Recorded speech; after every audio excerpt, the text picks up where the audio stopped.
Package boiler में, किसी भी पैकेज टाइप बॉयलर में एयर फ्लो रेशो कैसे कंट्रोल होती है। A change in steam demand reflect itself on the system by causing a change in main steam header pressure. यानी कि जब भी हमारी स्टीम की डिमांड बढ़ती है या कम होती है तो हमें कैसे पता चलता है, हमें प्रेशर से पता लगता है।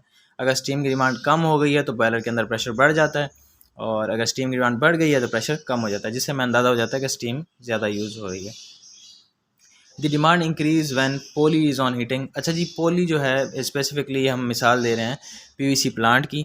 तो पोली जो है एक रिएक्टर है जिसमें जो है एक पॉलीमर का रिएक्शन होता है, और उसमें जो है उसकी हीटिंग के लिए स्टीम दी जाती है। तो ये मिसाल हम वहाँ से ले रहे हैं। When poly is on heating and the demand increases when poly is on reaction. तो पोली में जब रिएक्शन होता है या रिएक्टर में जब भी रिएक्शन होता है तो ज़्यादा उसमें टेम्परेचर की ज़रूरत होती है, तो उसमें ज़्यादा स्टीम की ज़रूरत होती है। Steam pressure can therefore be used as a controller, क्योंकि पैकेज टाइप बॉयलर जो हैं वो ज़्यादातर प्रोसेस इंडस्ट्री में यूज़ होते हैं, यानी कि उसकी जो स्टीम है वो किसी न किसी प्रोसेस में यूज़ हो रही होती है। जैसे गारमेंट्स वगैरह में, टेक्सटाइल में, या जैसे पीवीसी प्लांट की मिसाल दे रहा हूँ, तो ये प्रोसेस में यूज़ होती है। तो उसकी डिमांड जो है स्टीम की वो प्रोसेस डिसाइड करता है। तो when poly is on reaction steam pressure can therefore be used as a controller for heat input to the boiler. ठीक है जी, तो हम क्या कर सकते हैं, प्रेशर से हम देख सकते हैं कि हमारी स्टीम की डिमांड कितनी है। The combustion control scheme consist of master pressure controller PIC 8801 that fuel varies and air flow by a fuel air ratio control system to maintain the proper fuel air ratio for good combustion. ठीक है जी, इसमें एक system लगा होता है जिसमें air fuel ratio जो है एक ख़ास रेशियो के साथ बढ़ते या कम होते हैं। As the pressure varies from the set point of the signal from a logic block to send to the master control PIC। अच्छा जी, जैसे ही प्रेशर कम या ज़्यादा होता है तो जो हमारा मास्टर कंट्रोलर है जिसका टैग है PIC 8801, तो उसको जो है वो सिग्नल जाता है। लेट्स सपोज के अगर स्टीम की डिमांड कम हो गई है तो हमारे स्टीम का प्रेशर बढ़ जाएगा। फर्स्ट करें 10 kg हो गया, 9 नॉर्मल चलता है, 10 हो गया है तो इसका मतलब हमारी स्टीम की डिमांड कम हो गई है। When poly is on heating, यानी कि हमारी जो पोली जो है पोली रिएक्टर जो है जब हीटिंग पे होगा, and decrease to 8 when poly is on reaction. तो जैसे ही वो पोली रिएक्शन पे आएगा तो वो हीट कंज्यूम करेगा तो फिर स्टीम की डिमांड बढ़ेगी और प्रेशर डाउन चला जाएगा। If steam flow is being normalize the master control flow the given set point of 9 kg। ठीक है जी, तो जो मास्टर कंट्रोलर है हमारा वो क्या करेगा, सेट पॉइंट को फॉलो करेगा 9 kg को। ठीक है जी, इसमें ये कैस्केड कंट्रोल लूप कहलाता है जिसमें स्टीम का प्रेशर, एयर का कंट्रोलर और फ्यूल का कंट्रोलर होता है। एयर का कंट्रोलर मास्टर होता है और फ्यूल का कंट्रोलर जो है वो स्लेव होता है। इसमें कैस्केड में दो जो है ना मूड्स होते हैं, एक होता है सीरीज़, एक होता है पैरेलल। उसमें ये होता है कि जो स्टीम का प्रेशर है पहले जाता है एयर को, पहले एयर बढ़ती है, फिर एयर का जो सिग्नल है वो जाता है, एयर की जो कंट्रोलर की आउटपुट है वो फ्यूल वाले कंट्रोलर की इनपुट बनती है और फ्यूल जो है फिर बाद में बढ़ता है।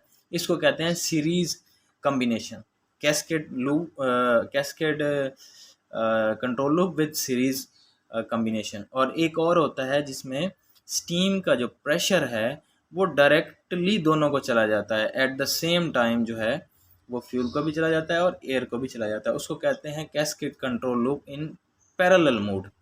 ठीक है जी, तो आज जो हम डिस्कस करने जा रहे हैं ये कैस्केड कंट्रोल लूप सीरीज का जो एग्जांपल है वो हम डिस्कस करने जा रहे हैं। Output of PIC 8801 controller is sent to the fuel and air controller, the signal is split between a high pressure selector.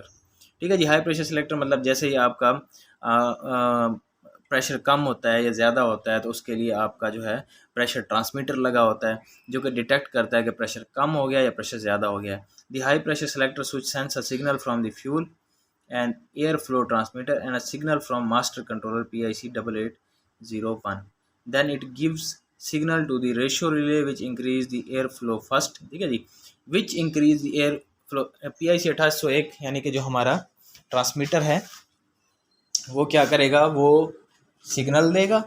अच्छा जी, सिग्नल देने के बाद सबसे पहले एयर बढ़ेगी। क्या लिखा हुआ है, the air flow increase first, पहले एयर बढ़ेगी फिर फ्यूल बढ़ेगा। ये इसलिए बेस्ट होता है कि अगर आप फ्यूल को पहले बढ़ाते हैं तो उसमें थोड़ा सा ये चांस होता है कि अनबर्न फ्यूल अगर आगे चला जाए गा तो उससे हमारी एफिशिएंसी लॉस होगी, ठीक है, और अनबर्न फ्यूल जाएगा, फ्यूल ज़ाया होगा। तो फर्नेस की सेफ्टी को मद्देनज़र रखते हुए पहले एयर बढ़ाई जाती है और फ्यूल बढ़ाया जाता है, ताकि कोई बैक फायर या इस तरह के कोई मसले मसाइल ना हो। The reverse will happen when the boiler is on load down, ठीक है जी। पहली एग्जांपल हमने ली थी जब लोड बढ़ रहा था, तो लोड बढ़ने की सूरत में एयर फ्यूल रेशो बढ़ती है, पहले आपकी एयर बढ़ती है, फिर आपका फ्यूल बढ़ता है, और रिवर्स वही होगा अगर आपका लोड कम हो गया है। The low pressure selector should sense a signal from the airflow and signal from the master control PIC.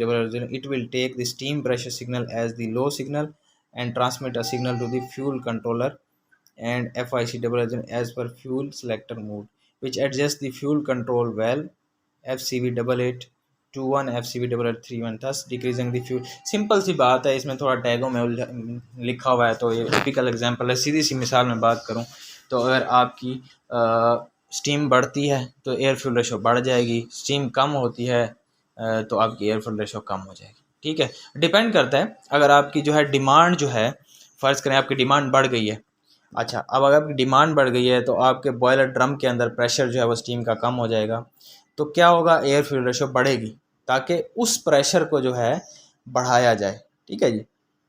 इसी तरह अगर आपकी आगे स्टीम की डिमांड कम हो गई है तो ड्रम के अंदर स्टीम का प्रेशर बढ़ जाएगा, उस स्टीम का प्रेशर बढ़ जाएगा तो हमारी एयर फ्यूल रेशो जो है वो कम हो जाएगी, क्योंकि हमारा सिस्टम सेंस करेगा कि ड्रम का प्रेशर बढ़ रहा है और आगे स्टीम इस्तेमाल नहीं हो रही, तो एयर फ्यूल रेशो कम हो जाएगी, ठीक है जी। In case of cold start of boiler the output tracking demand signal is generated 13.5 till boiler will pressurize up to 7 kg. 13.5 is minimum output boiler controller PIC developed which control air fuel ratio, ठीक है जी। Cold startup में आप सबको पता है, जैसे हम कोई मोटरसाइकिल स्टार्ट करते हैं, कोई गाड़ी स्टार्ट करते हैं, तो शुरू में हमें फ्यूल की ज़्यादा ज़रूरत होती है, एयर फ्यूल रेशो की।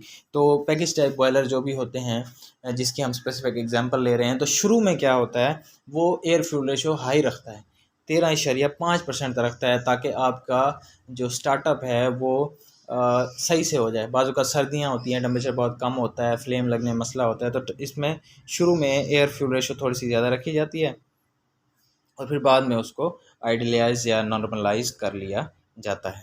तो ये आप उसकी ड्राइंग भी देख सकते हैं। पहले हमने 3 एलिमेंट कंट्रोल की लेफ़्ट साइड वाली की थी, अब हम देखेंगे राइट साइड पे। आप देखें स्टीम का जो है ट्रांसमीटर लगा हुआ है और PIC लगा हुआ है। अब स्टीम का प्रेशर जो है वो PIC में दे रहा है सिग्नल कंट्रोलर में, फिर कंट्रोलर जो है वो आगे आउटपुट दे रहा है, आउट सिग्नल दे रहा है फ्यूल को कि फ्यूल कितना जाएगा। तो इसमें एयर का वो नहीं दिखाया हुआ, तो PT जो है वो एयर के कंट्रोलर को भी सिग्नल भेजता है और एयर का कंट्रोलर फिर फ्यूल के कंट्रोलर को सिग्नल भेजता है और फिर जो है हमारा फ्यूल बढ़ता है। तो ये था आज हमने डिस्कस किया cascade control loop, air fuel ratio किस तरह जो है वो मैनेज की जाती है पैकेज टाइप बॉयलर में। इससे पहले हमने 3 एलिमेंट कंट्रोल लूप डिस्कस किया था। अगली वीडियो में हम इंशाल्लाह डिस्कस करेंगे बर्नर मैनेजमेंट सिस्टम को, कि बर्नर मैनेजमेंट सिस्टम क्या होता है, इसका मकसद क्या होता है और कैसे काम करता है।